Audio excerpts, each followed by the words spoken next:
We've all seen the movies. Viking raids depicted as glorious battles between warriors, complete with fierce shield maidens fighting alongside bearded men in horned helmets. Hollywood loves to show us the clash of steel, the burning monasteries, the dramatic ship departures across stormy seas.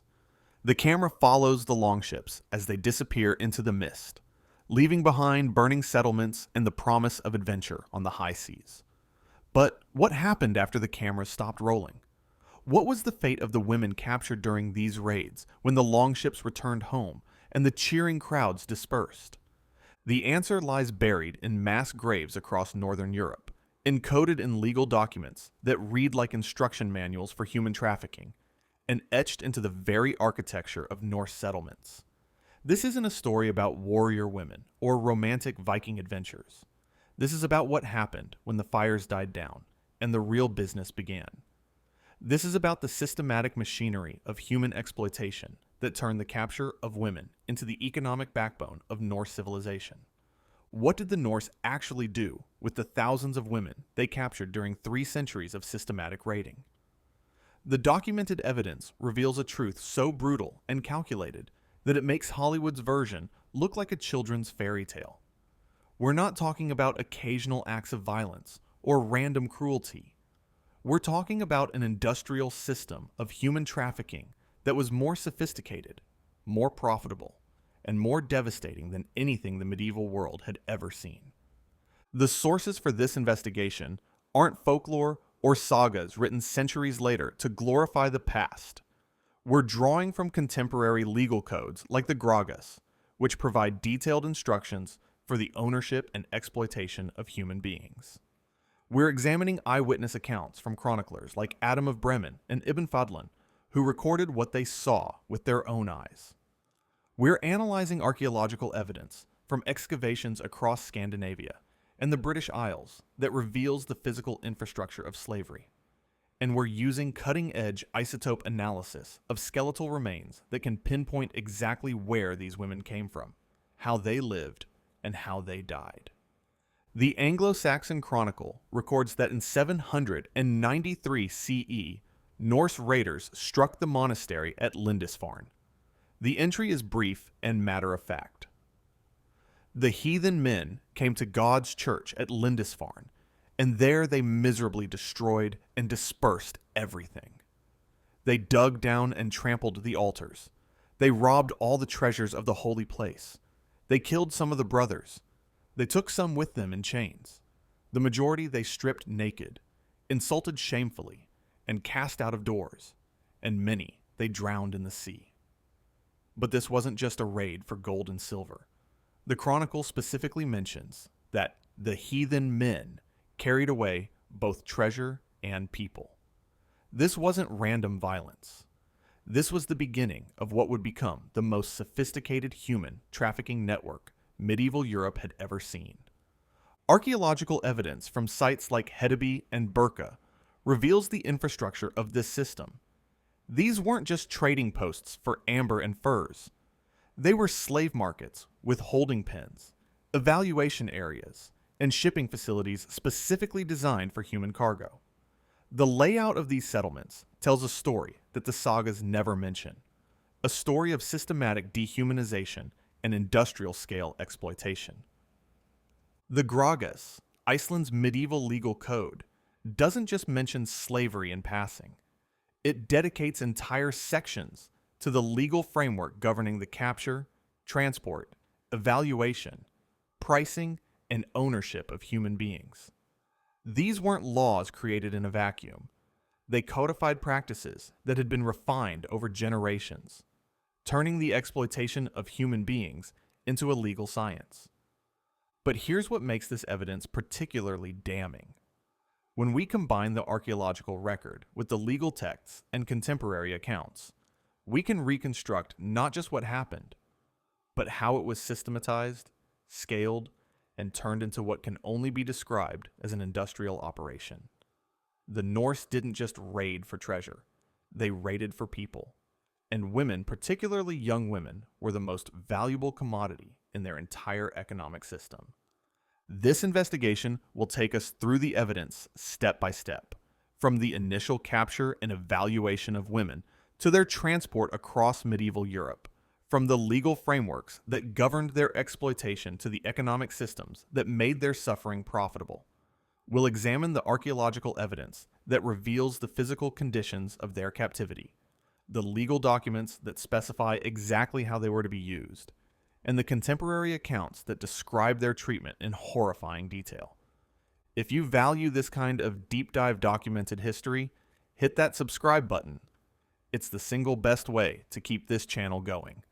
And let us know in the comments where you're watching from. To understand the systematic nature of what happened to captured women, we need to examine the evidence piece by piece, starting with the infrastructure that made this system possible. The archaeological record from excavations at York, Dublin, and Hedeby reveals a chilling pattern.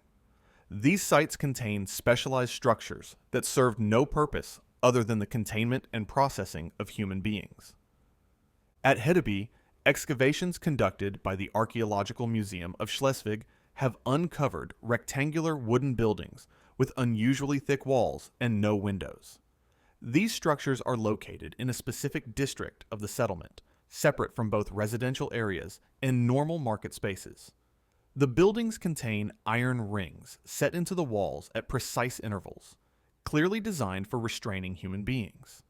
The floors are covered in layers of straw that show evidence of human waste, blood, and the distinctive wear patterns that come from people being forced to remain in confined spaces for extended periods.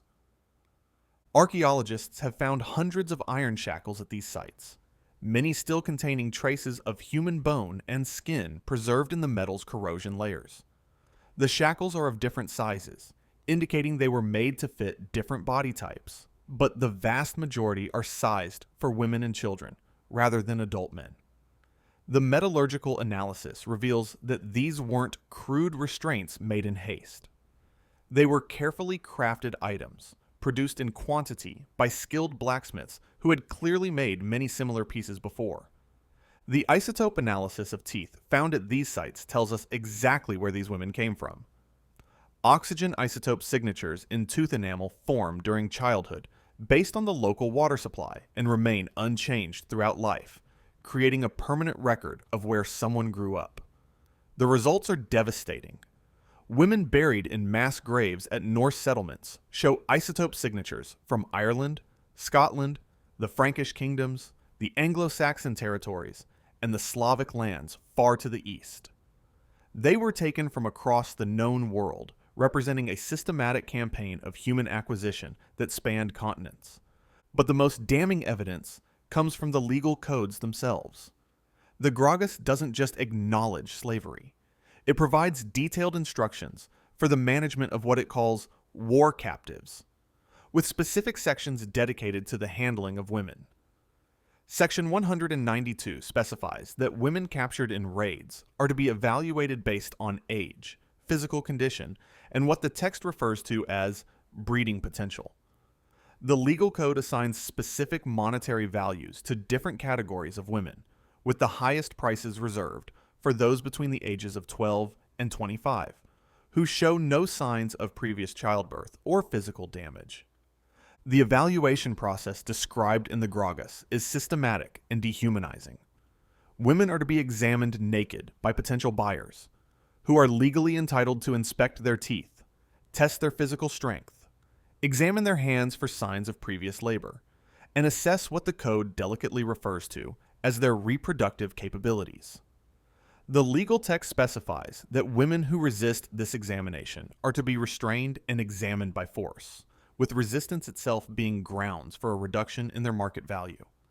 The Gragas also reveals the systematic nature of the trade through its establishment of legal frameworks for the transport of slaves between settlements, the inheritance of slaves as property, and the punishment of slaves who attempt escape.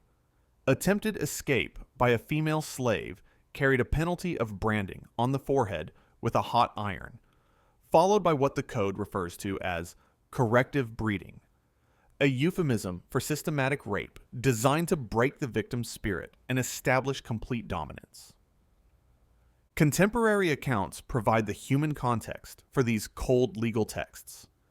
Ibn Fadlan, an Arab diplomat who traveled among the Norse in the 10th century as part of a mission to the Volga Bulgars, recorded his observations of what he called the slave markets of the north. His account, written in Arabic and preserved in manuscript form in the Bibliothèque Nationale in Paris, describes scenes that are almost impossible to read without feeling physically sick. Ibn Fadlan writes that female captives were kept in underground chambers during transport, chained together in groups of 6 to 8.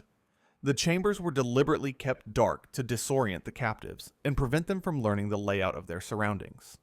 He describes the evaluation process in detail, where women were forced to stand naked in public spaces while potential buyers examined their bodies like livestock. The buyers would force open their mouths to examine their teeth, test their limbs for strength and flexibility, and assess what he delicately refers to as their reproductive capabilities through intimate physical examination that was essentially public sexual assault.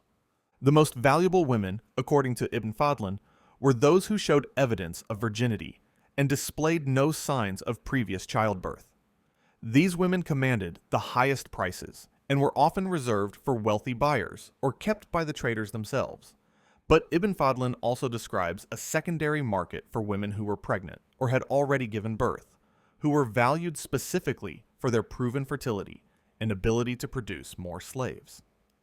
Ibn Fadlan's most disturbing observation concerns what happened to women who became pregnant during captivity. The Norse had developed a systematic approach to this situation that reveals the calculated nature of their operations. Pregnant women were kept separately from the general slave population and given better food and housing to ensure healthy births. When they gave birth, the children were immediately separated from their mothers and placed in what Ibn Fadlan describes as nurseries for young slaves. The mothers were then returned to the general slave population, while the children were raised as slaves from birth, with no knowledge of their origins or families. The economic records from settlements like Dublin reveal the scale of this trade and its central importance to Norse society. The Annals of Ulster record that in 871 CE alone, Norse raiders brought back over 1,000 captives to Dublin. But Dublin wasn't the end destination for these people. It was a processing center, a hub in a network that distributed human beings across the medieval world like any other commodity. Archaeological evidence from the Fishamble Street excavations in Dublin shows a complex of buildings designed specifically for the housing, evaluation, and redistribution of human cargo. The complex included bathing facilities where captives were cleaned and prepared for sale, medical examination areas where they were checked for diseases that might affect their market value, and what can only be described as breeding facilities designed to maximize the reproductive potential of female slaves. The archaeological evidence from these sites is unambiguous and horrifying. The buildings contain sophisticated restraint systems, including iron rings set into floors and walls, wooden stocks designed to hold people immobile for extended periods, and evidence of forced medical procedures. The medical examination areas contain surgical instruments, restraint devices, and evidence of procedures that could only have been performed on unwilling subjects.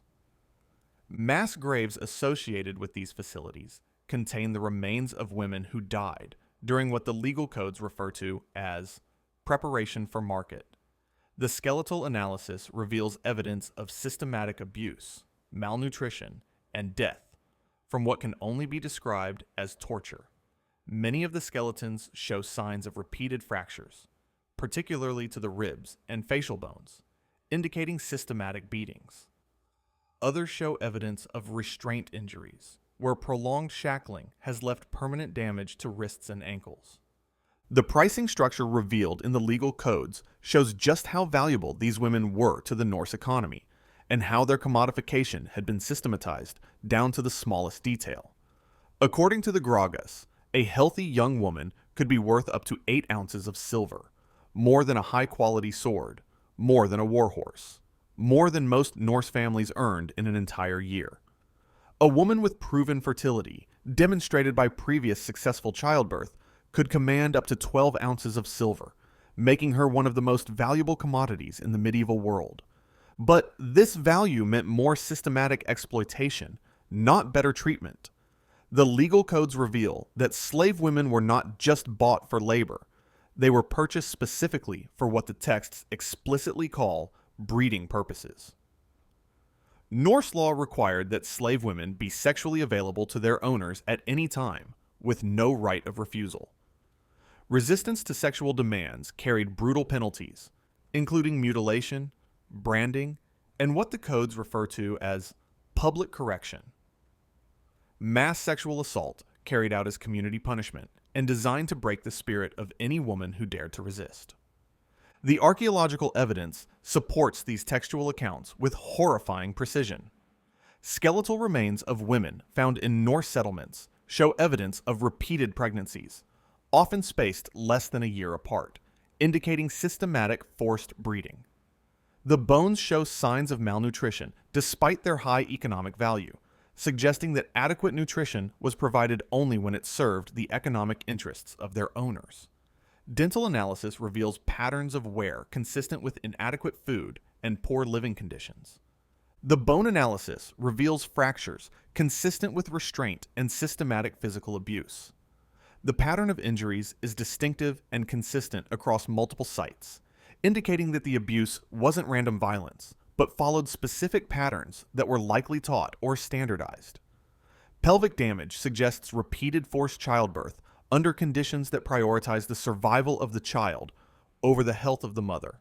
The isotope analysis becomes even more revealing when we examine the remains of children found at these sites.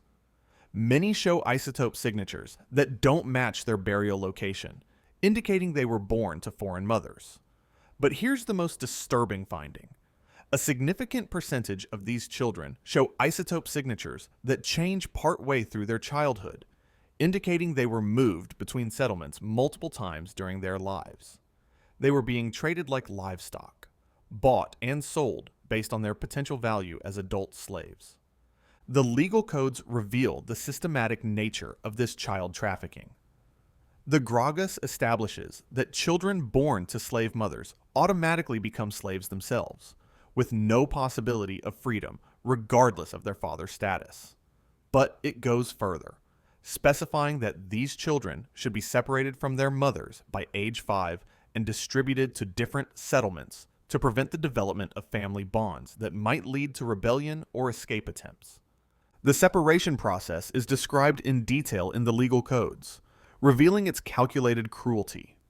Children are to be taken from their mothers without warning, usually during the night to prevent resistance. They are then transported to settlements at least several days' travel away, ensuring that even if they escape, they cannot find their way back to their mothers. The codes specify that children who ask about their mothers or express grief at the separation are to be punished physically until they stop. The scale of the system becomes clear when we examine the settlement patterns across Norse territory. Archaeological surveys have identified over 200 sites with evidence of slaveholding facilities. These weren't isolated operations run by individual raiders.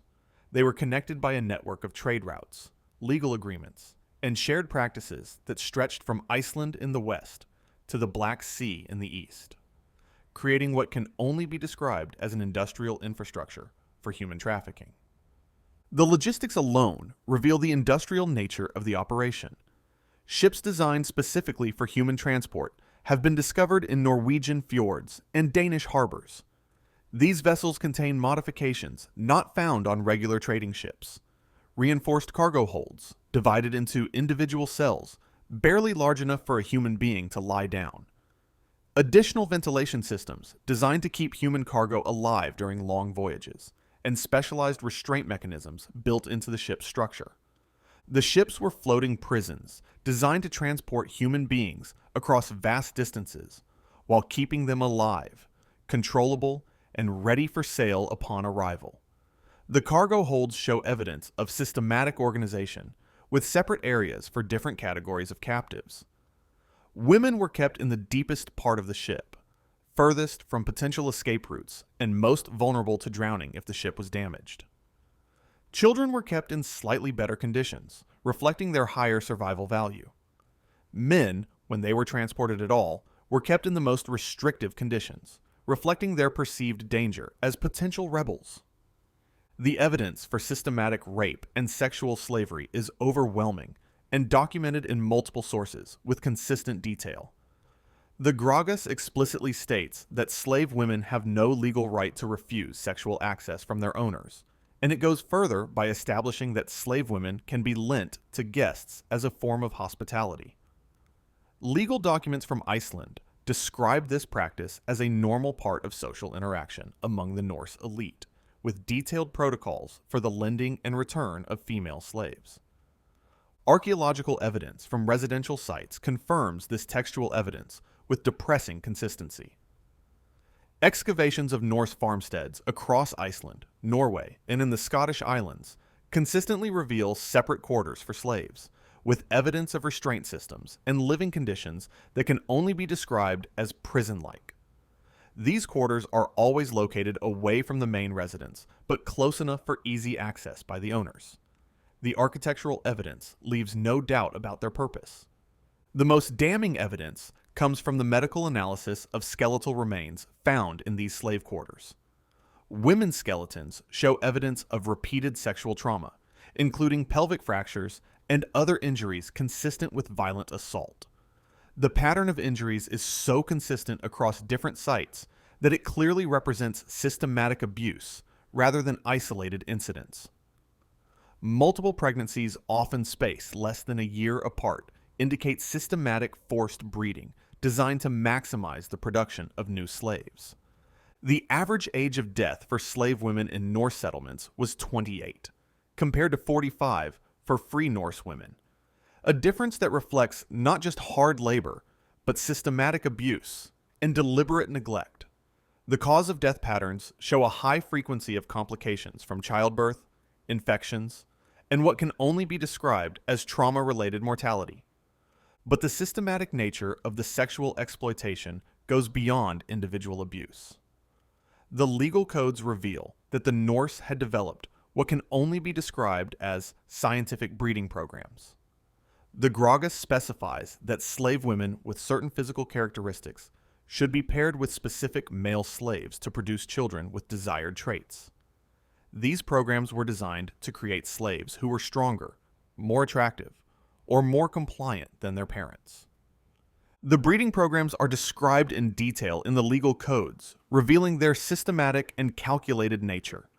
Women are to be evaluated for specific physical traits, including height, strength, facial features, and temperament. Men are evaluated for similar characteristics, with additional consideration given to their skills and abilities. The codes specify that certain combinations of traits are desired and provide detailed instructions for ensuring successful breeding. The economic records show that these breeding programs were highly profitable and considered essential to the long-term viability of the slave trade.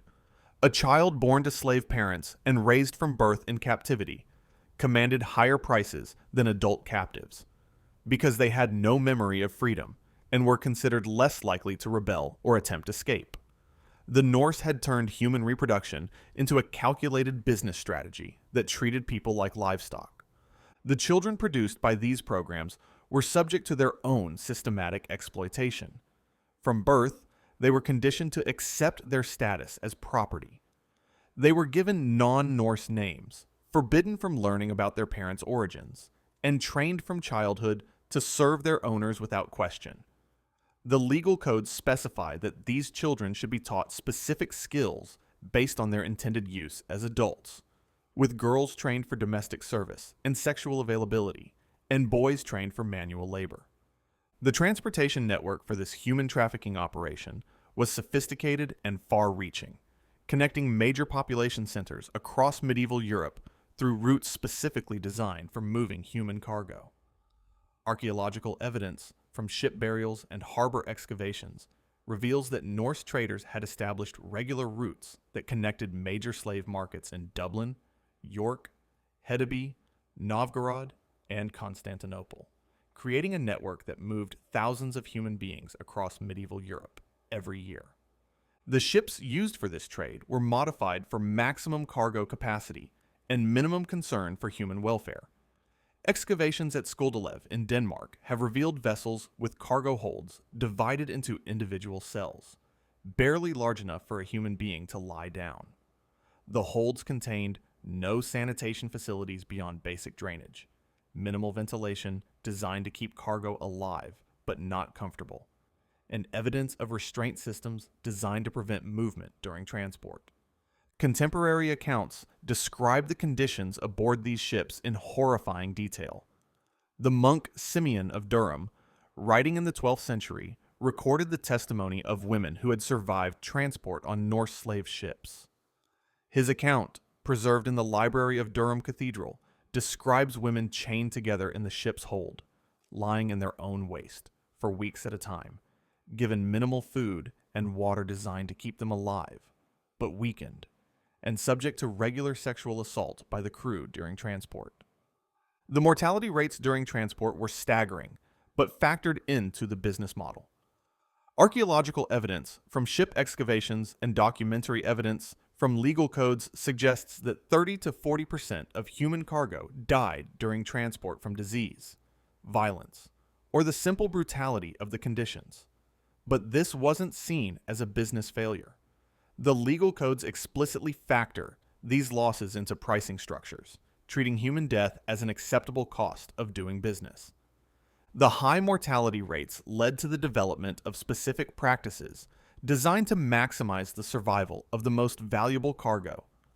Women of childbearing age were given slightly better conditions and medical attention to preserve their reproductive value. Children were prioritized over adults because they adapted better to captivity and commanded higher prices.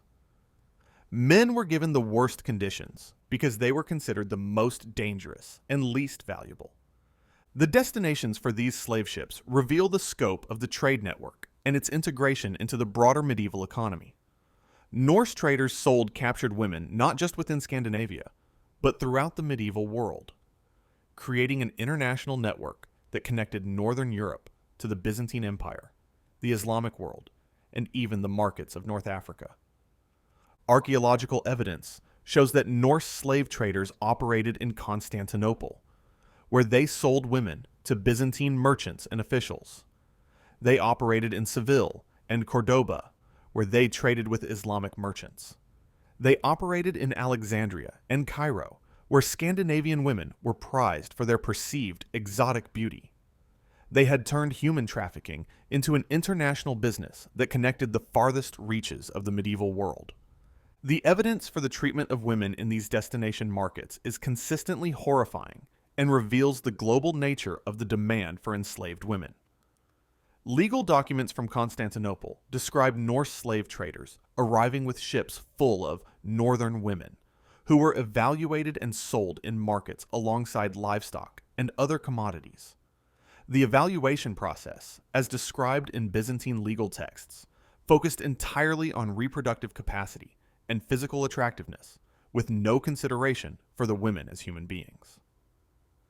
The most valuable women in these international markets were those who showed no signs of disease and could demonstrate their potential for bearing children. The evaluation process, documented in detail in Byzantine commercial records, included forced physical examinations that were essentially public sexual assault. Women who resisted or showed signs of defiance were beaten, branded, or killed as examples to others.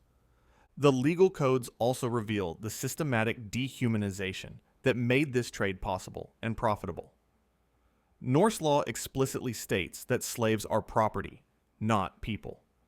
They can be bought, sold, traded, inherited, and disposed of at the owner's will.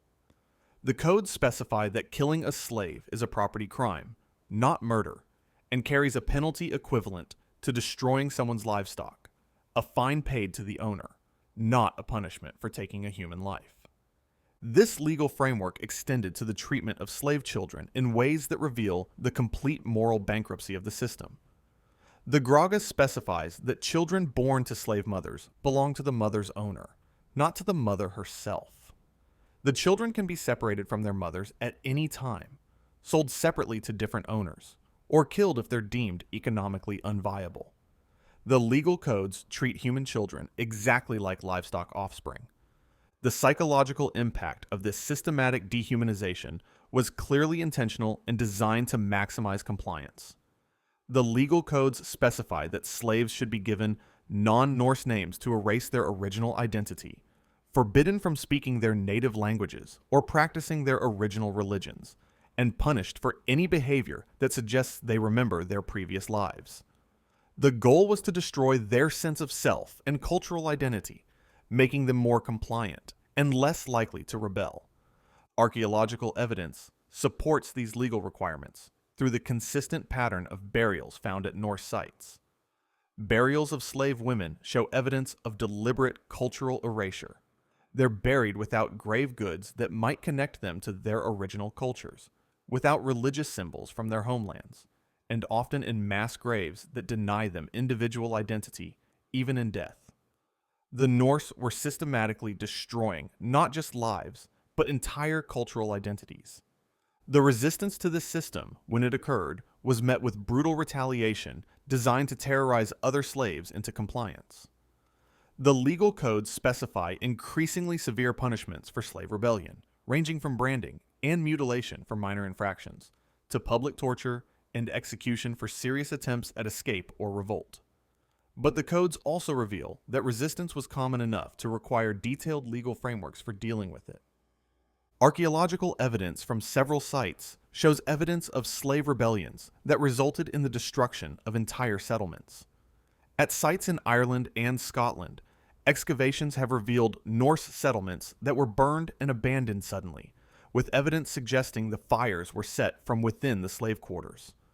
The skeletal remains found at these sites show evidence of violent conflict, with Norse and slave remains often found together in contexts suggesting armed confrontation. The most successful rebellion documented in the archaeological record occurred at a settlement in the Orkney Islands, where isotope analysis of skeletal remains suggests that enslaved women from Ireland and Scotland managed to organize a coordinated uprising that resulted in the deaths of their captors and the burning of the entire settlement. The evidence suggests that the women then attempted to escape by sea, but their fate after leaving the settlement is unknown. But successful rebellions were rare and becoming rarer over time as the system evolved to prevent organized resistance. The Norse developed increasingly sophisticated methods of control through separation of families, cultural erasure, constant surveillance, and the systematic destruction of any bonds that might enable collective action. The legal codes specify that slaves who reported escape attempts or rebellion plans by other slaves would be rewarded with better treatment or even the promise of freedom. The Norse had created a system that turned slaves against each other. The system also evolved to identify and eliminate potential leaders before they could organize resistance. The legal codes specify that slaves who showed signs of intelligence, leadership ability, or defiance were to be separated from other slaves and either sold to distant markets or killed. The goal was to ensure that the slave population remained leaderless and incapable of organized action. The economic impact of the slave trade on Norse society was transformative and shaped every aspect of their culture and development. Archaeological evidence shows that settlements involved in slave trading grew rapidly and developed infrastructure far beyond what their location and natural resources would otherwise support. The wealth generated by human trafficking allowed the Norse to build larger ships, better weapons, more sophisticated settlements, and to support larger populations than would have been possible through agriculture and traditional trade alone. The social impact was equally significant and created fundamental changes in Norse society. The legal codes reveal that slave ownership became a marker of social status among the Norse, with the number and quality of slaves a man owned directly correlating with his position in society. This created economic incentives for continued raiding and expansion of the slave trade, as social advancement became tied to the ownership of human beings. The possession of female slaves became particularly important as a status symbol, with wealthy Norse men competing to own the most beautiful or exotic women. The legal codes specified that certain categories of female slaves, particularly those from distant lands or with unusual physical characteristics, were considered luxury items that demonstrated the owner's wealth and power. This created a specialized market for women with particular traits, driving raids into new territories in search of different types of victims. The international connections created by the slave trade also transformed Norse society by connecting them to markets and cultures across the medieval world. Archaeological evidence shows that settlements involved in slave trading had access to goods and technologies from across the medieval world.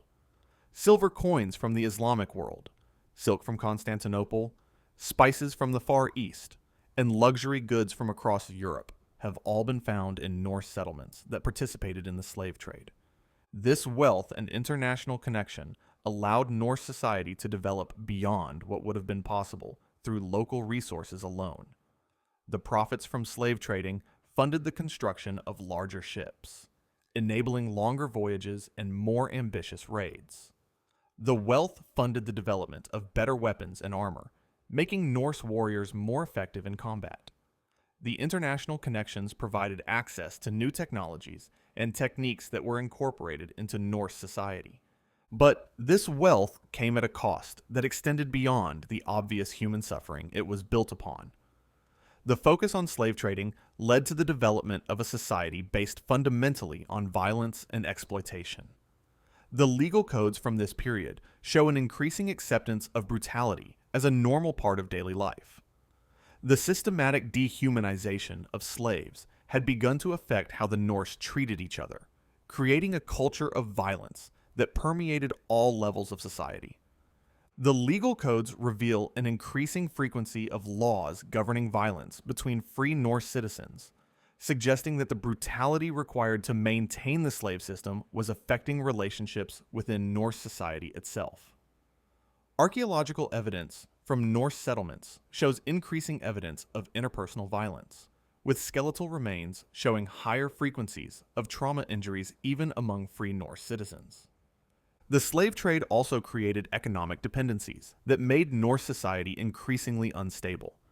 As communities became dependent on slave labor for agriculture and crafts, they became vulnerable to disruptions in the supply of new slaves.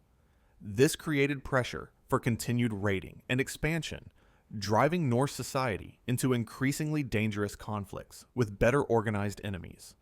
The decline of the slave trade began in the 11th century and coincided with the conversion of Scandinavian societies to Christianity, but not for the reasons often assumed.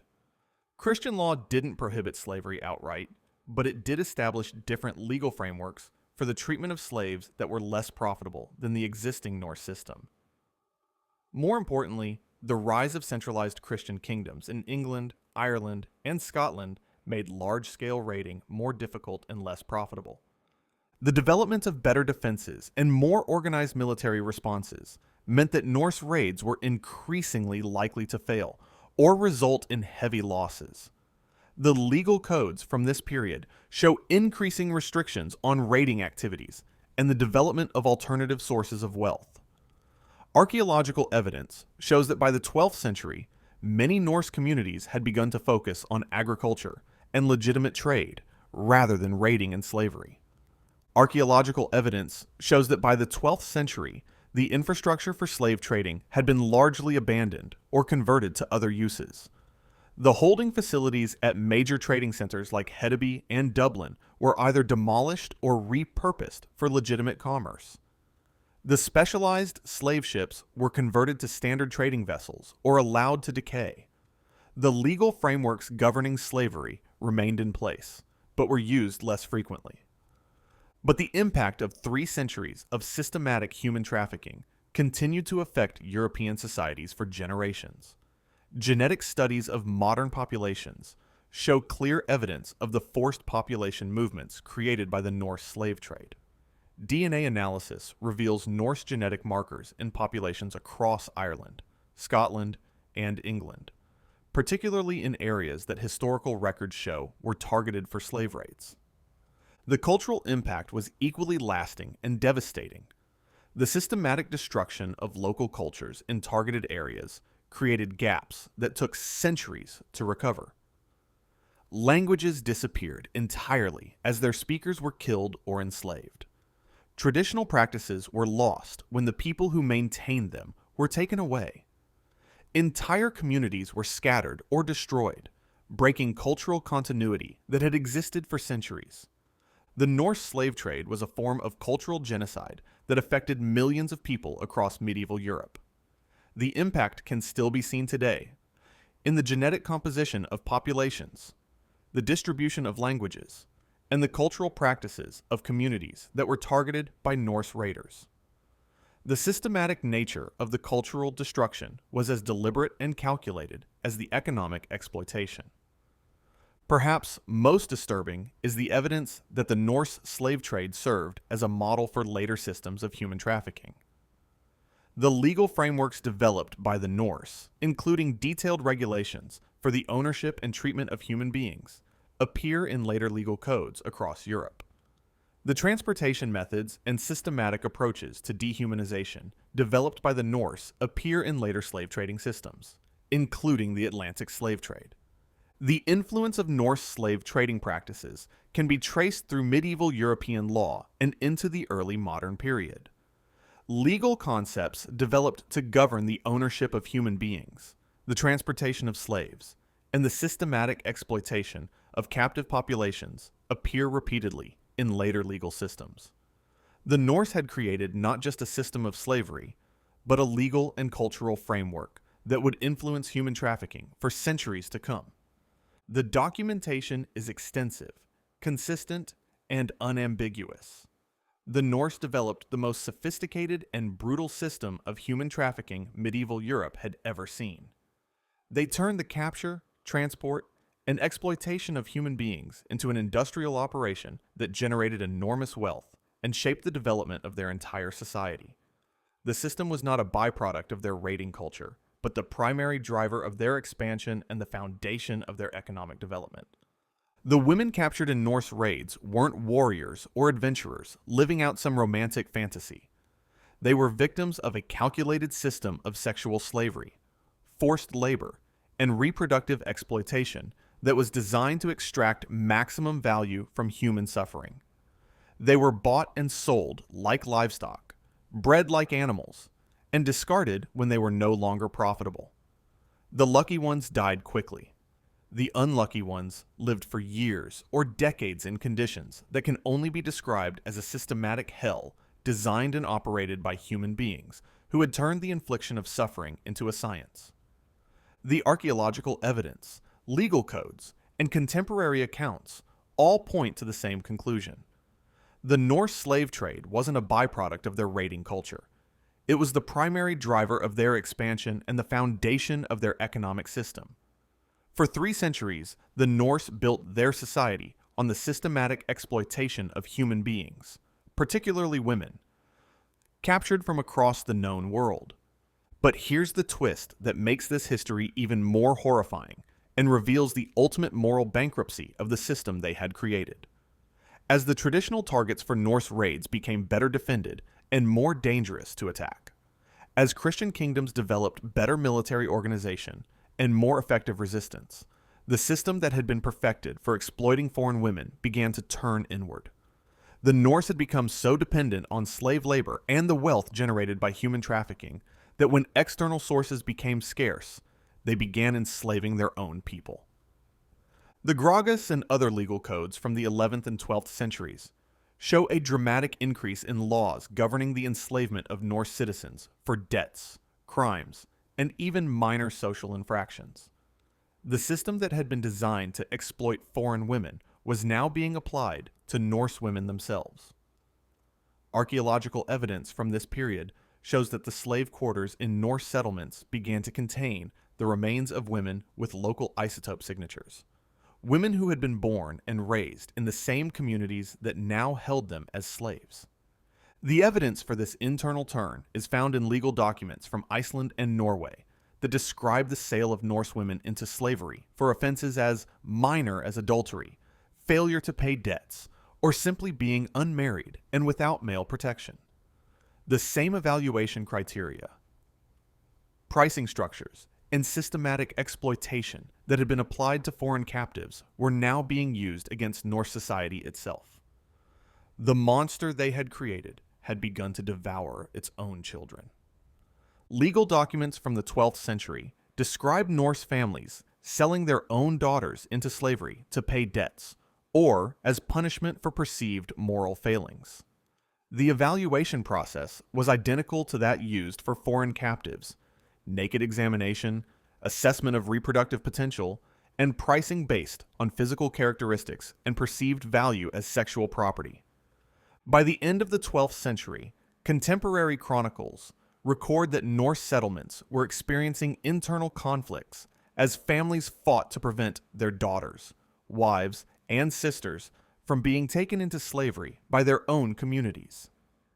The Icelandic annals record multiple instances of violence between Norse families over the enslavement of women, with some families fleeing their settlements entirely to escape the system they had helped create. The system that had brought wealth and power to Norse society for 3 centuries was destroying it from within. The same legal frameworks and social structures that had enabled the systematic exploitation of foreign women were now being used to terrorize and control Norse women. The culture of violence and dehumanization that had been directed outward for generations was consuming the society that had created it. Archaeological evidence from 12th century Norse settlements shows signs of rapid decline and abandonment.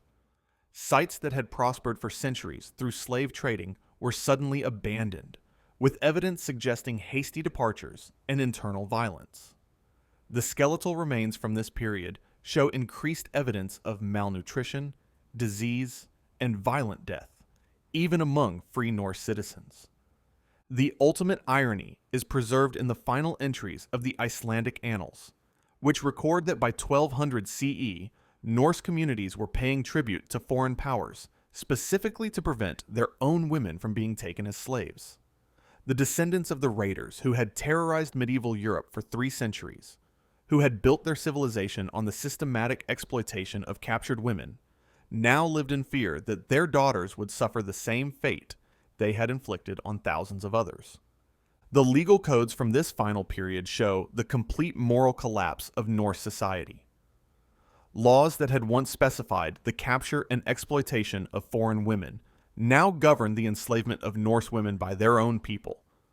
The systematic dehumanization that had been applied to captives was now being applied to Norse society itself. The culture that had been built on the principle that some human beings were property was inevitably consuming everyone within its reach. The transformation was swift and devastating.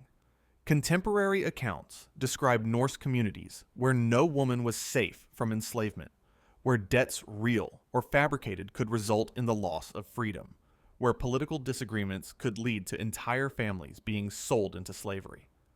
The system that had once targeted only foreigners now recognized no boundaries, no protections, no immunity from its grinding machinery of exploitation. Archaeological evidence from the final phase of Norse slave trading reveals the complete breakdown of the social order. Excavations at sites in Iceland and Norway show evidence of hurried burials, abandoned settlements, and signs of internal warfare.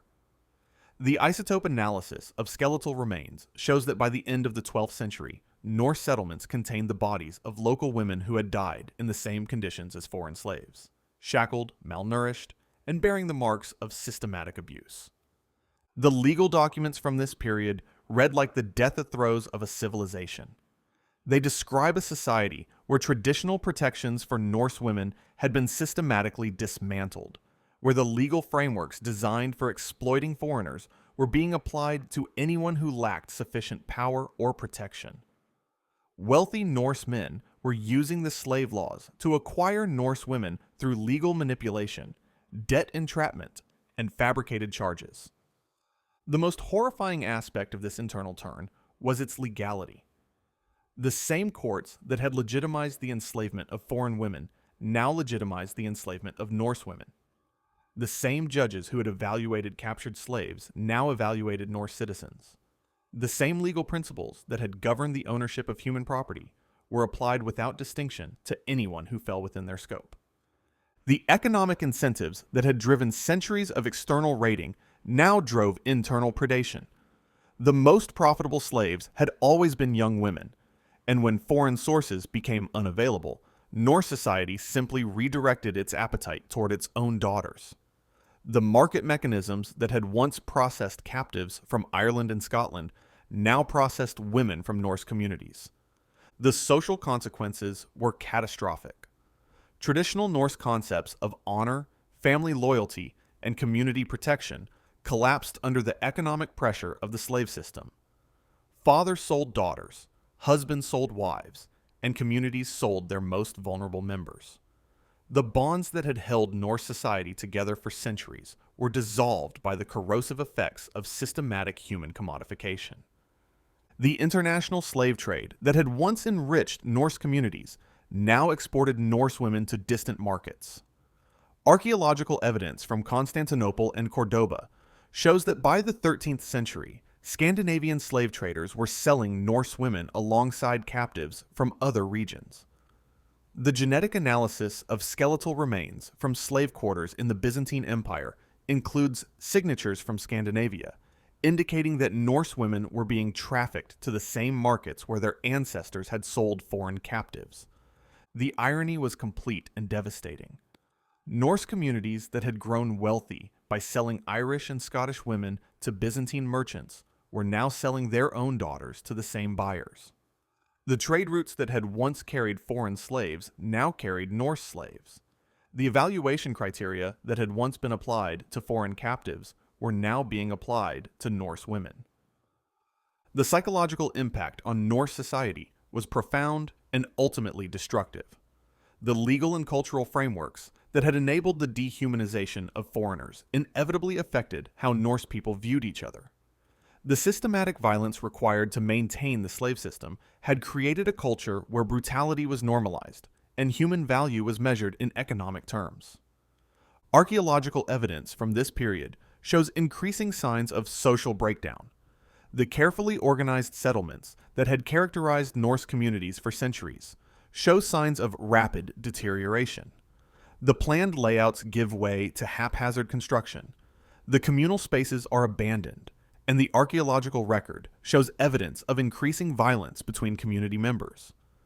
The legal codes reveal the extent of the social collapse through their increasing concern with internal violence and social disorder.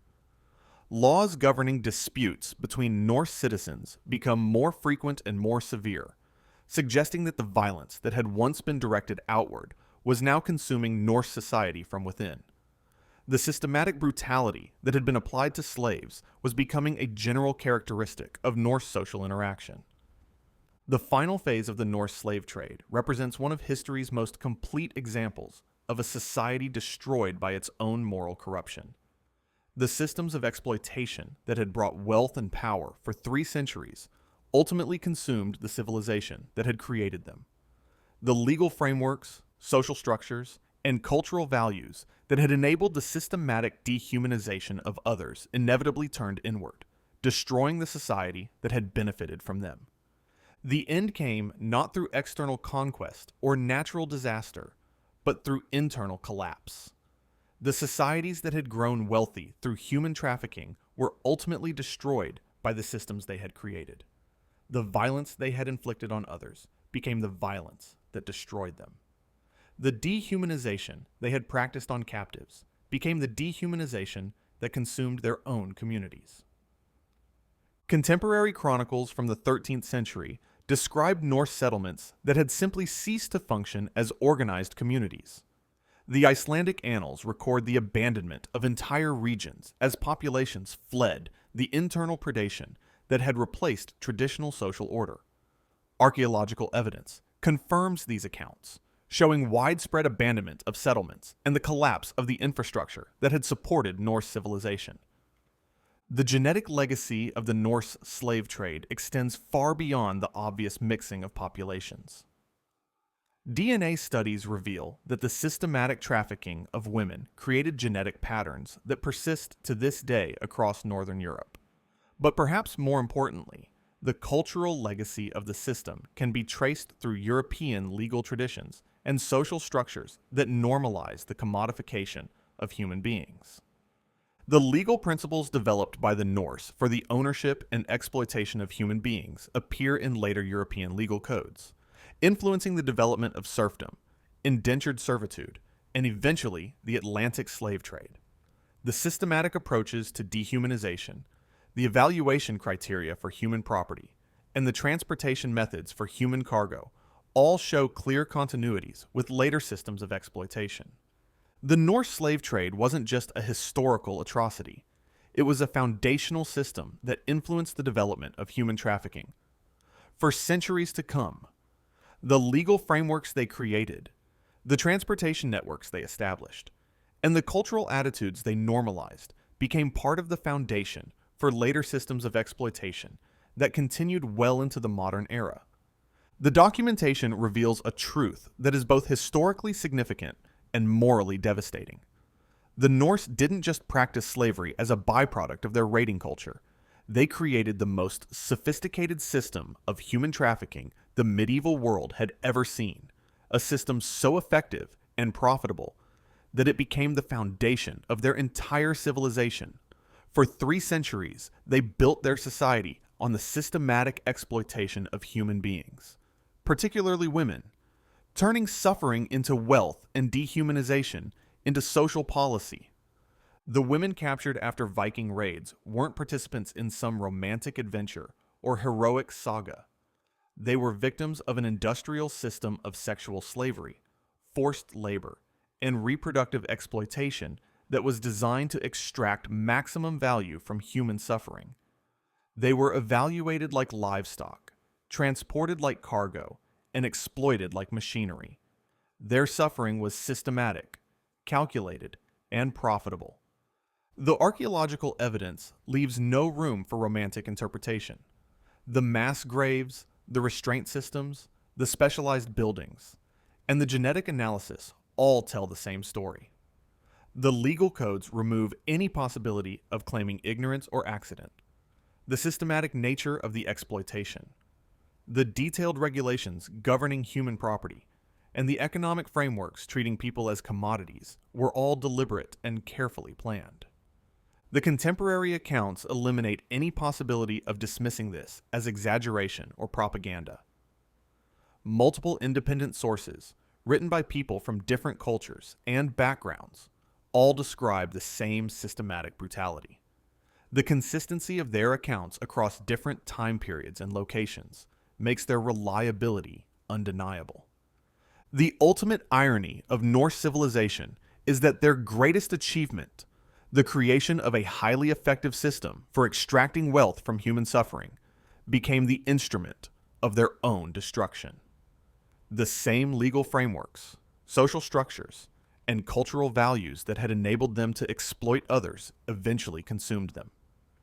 The violence they had directed outward for centuries ultimately turned inward, destroying the society that had created it. The romantic image of Viking raids as glorious adventures between noble warriors is not just inaccurate. It's an insult to the memory of thousands of women who suffered and died in one of history's most systematic campaigns of sexual slavery and human trafficking. The reality was a calculated campaign of human acquisition that turned the capture, sexual exploitation, and commodification of women into the economic foundation of an entire civilization. For 3 centuries, the Norse built their society on a foundation of human suffering, so systematic and extensive that when it finally turned inward, it destroyed the very communities that had created it. The women captured after Viking raids didn't become part of some grand adventure.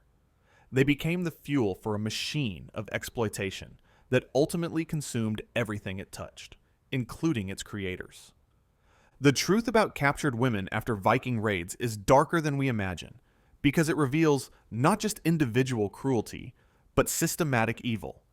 An entire civilization built on the principle that human beings could be owned, exploited, and discarded for profit. The Norse didn't just capture women. They created an industrial system for turning human suffering into wealth, and when that system ran out of external victims, it devoured the society that had fed it for 300 years.